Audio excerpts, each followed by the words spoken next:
Tayong lahat po ay tinatawag na maging martir, kamukha ni San Maximiliano Kolbe. Hindi sa pamamagitan ng pagpapakamatay, kundi sa pamamagitan ng pag-aalay ng ating buhay. Walang kwenta ang buhay mo kung ito'y patay na.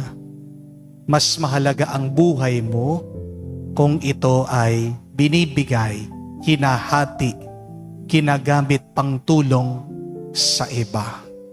Kaya nga, mga kapatid, naway kamukha ni San Maximiliano, magmahal tayo at ang tunay na pagmamahal ay may pagsasakripisyo.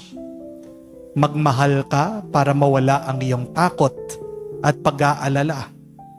Magmahal ka para ikaw ay makatango. True love is also a commitment.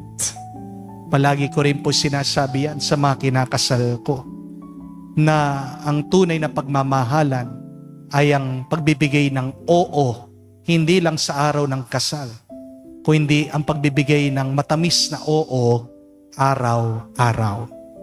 If you cannot commit, say yes to your loved one every day, then you cannot truly love. Ang tunay na pagmamahal ay ginagawa araw-araw, hindi lang pwedeng one time, big time.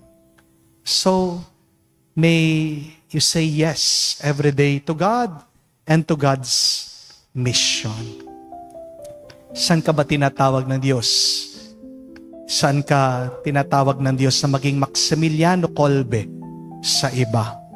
Nandiyan na sa iyong harapan. Do not ignore it. Huwag mong babaliwalain.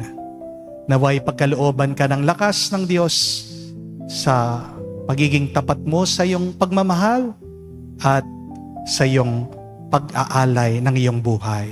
Because remember that God honors obedient hearts.